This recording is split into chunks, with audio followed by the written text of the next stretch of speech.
Le mercato estival de 2026 a été vraiment coûteuse. Nous avons déjà vu quelques transferts records et il se pourrait que nous en voyions encore quelques-uns avant la fermeture du marché.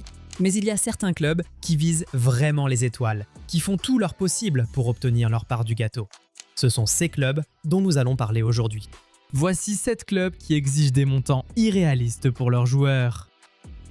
Commençons par Bournemouth. Junior Krupp a suscité l'intérêt d'un bon nombre de grands clubs européens cette saison, notamment Barcelone, Arsenal, le PSG, Tottenham, Chelsea et Manchester City. Mais nous sommes sûrs qu'ils ont tous été choqués lorsqu'on leur a dit qu'ils devraient débourser 130 millions d'euros s'ils voulaient vraiment l'obtenir. Écoutez, Krupp est bon. Nous l'avons vu jouer la saison dernière et il nous plaît beaucoup. Mais 130 millions d'euros, c'est vraiment un prix ridicule pour un homme qui n'a même pas pu intégrer la sélection de son pays pour la Coupe du Monde. C'est peut-être dû à ce qui se passe sur le marché. Je veux dire, Yandi Amand, qui a à peu près le même âge, est sur le point de rejoindre un grand club pour plus de 100 millions d'euros après seulement une bonne saison. Bournemouth a sans doute estimé mériter plus pour un joueur ayant accompli cela dans le championnat le plus difficile du monde. Ou peut-être que Bournemouth montre juste qu'ils ne veulent pas vendre cet été, en fixant un prix très élevé pour dissuader les acheteurs. Dans tous les cas, c'est tout simplement irréaliste. Et soyons honnêtes, un prix demandé de 170 millions d'euros pour Bradley Barcola de la part du PSG, c'est aussi irréaliste. Oui, c'est vraiment un très bon joueur avec un CV impressionnant. Vainqueur du triplé européen et double vainqueur de la Ligue des champions de l'UEFA à seulement 23 ans, c'est vraiment impressionnant. Mais 170 millions, ça reste complètement fou. Et le truc, c'est que cette fois, le PSG semble prêt à vendre et le joueur lui-même paraît prêt à partir. Donc, ils ont probablement fixé ce prix très sérieusement et c'est ça qui nous paraît encore plus fou. D'après les rapports, le club parisien a fixé ce prix en se basant sur ce qu'ils ont vu se passer sur le marché cet été. Morgan Rogers est parti pour 138 millions d'euros, tandis qu'Elliot Anderson est parti pour 135, et ils estiment que Barcola devrait coûter nettement plus que l'un ou l'autre. Même si cette logique se tient, nous continuons de penser que ce prix est irréaliste. Personne ne paiera 170 millions pour Barcola. C'est vraiment aussi simple que ça. Je veux dire, si Barcola part pour 170, combien vaudraient alors des joueurs comme Vini et Lamine Yamal? Ça n'a tout simplement aucun sens. Liverpool est le club le plus intéressé, mais on sait qu'ils ne paieront jamais ce montant. Cependant, ils sont prêts à mettre le paquet pour lui. Et pour réunir cette somme, ils ont mis l'un des leurs sur le marché. Le problème, c'est qu'ils lui ont fixé un prix irréaliste. On en reparlera dans un instant, mais si tu n'es pas encore abonné à la chaîne, c'est le moment idéal pour le faire afin de ne rien rater de notre contenu incroyable. C'est fait? Très bien, on reprend la vidéo. D'après les rapports, Liverpool réclame 72 millions de livres pour Cody Gakpo. Et notre première réaction en entendant ça a été de rire. 85 millions d'euros pour Gakpo, c'est vraiment hilarant. Et on se demande quel club serait prêt à payer ce prix-là. Le Néerlandais était bien plus convoité au PSV il y a quelques années. À l'époque, il était estimé à 60 millions d'euros, mais Liverpool l'a eu pour 42. Aujourd'hui, sa valeur n'a pas augmenté, mais Liverpool veut maintenant le double de ce qu'ils ont payé il y a 3 ans et demi. Ça n'a même pas de sens. C'est encore une fois le résultat de clubs qui regardent ce qui se passe autour d'eux. Selon les rapports, Liverpool s'est basé sur le transfert de Gordon à Barcelone pour 80 millions d'euros pour déterminer leur prix. Mais même dans ce cas, penser que Gakpo devrait coûter plus cher que Gordon en 2026, c'est un choix pour le moins discutable. Les Spurs ont manifesté de l'intérêt pour Cody Gakpo cet été, et d'après les rapports, Roberto De Zerbi le veut vraiment.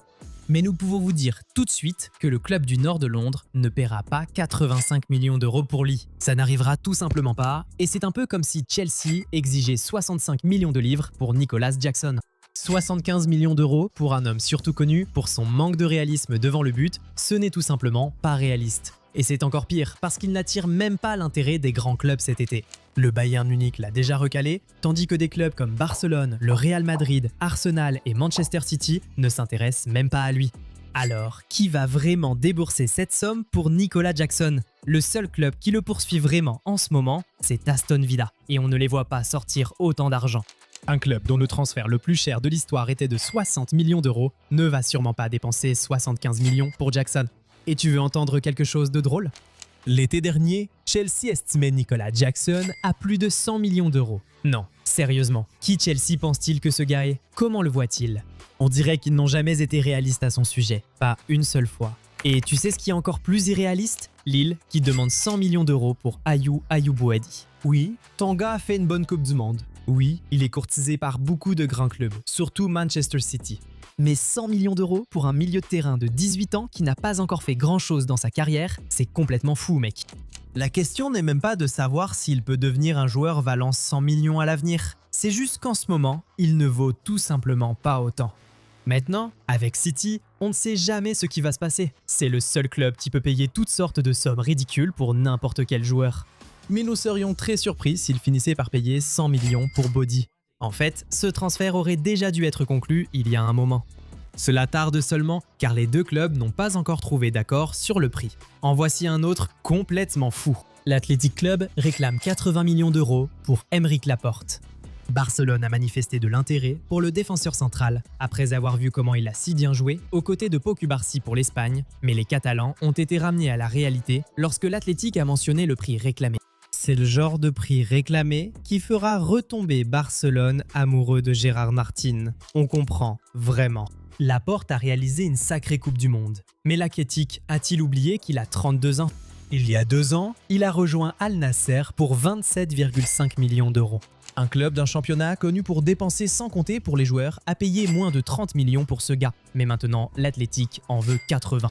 Bien sûr, la Coupe du Monde peut vraiment augmenter ta valeur comme joueur. Surtout si tu la gagnes. Mais pas à ce point-là. Personne au monde ne paiera 80 millions d'euros pour le Laporte de 2026. Franchement, même au sommet de sa carrière en 2018, Manchester City a payé 65 millions d'euros pour lui. Maintenant qu'il est en fin de carrière, ils en veulent plus. Ça n'a même pas de sens. Vois les choses comme ça. L'Athletic veut vraiment faire d'Aymeric Laporte, à 32 ans, l'un des 5 défenseurs les plus chers de l'histoire du football. Oui, il suffit de dire que vous ne voulez pas qu'il parte, ce serait plus simple. Enfin, selon les rapports, les Spurs ont fixé un prix d'environ 140 millions d'euros pour Mickey Van de Ven. Le défenseur néerlandais intéresse des clubs majeurs comme Barcelone, le Real Madrid et Liverpool. En fait, le Real Madrid aurait proposé 70 millions d'euros pour le joueur, offre qui a été immédiatement rejetée par le club. Oui, on a compris. Il est très rapide, grand, agressif et c'est un bon défenseur. Mais personne ne paiera cette somme pour un défenseur central sujet aux blessures et parfois un peu trop impulsif. Cela ressemble juste à une manœuvre pour effrayer les prétendants, car Tottenham ne veut vraiment pas perdre Van de Ven, surtout pas lors du même mercato où ils vont perdre Romero. Ils disent en gros à ces clubs que s'ils le veulent vraiment, ils doivent non seulement faire de lui le défenseur le plus cher de l'histoire, mais aussi l'un des footballeurs les plus chers de l'histoire du sport. Et on sait très bien que ça n'arrivera jamais. Quoi qu'il en soit, c'est à vous de vous exprimer. Connaissez-vous d'autres montants réclamés irréalistes cet été ?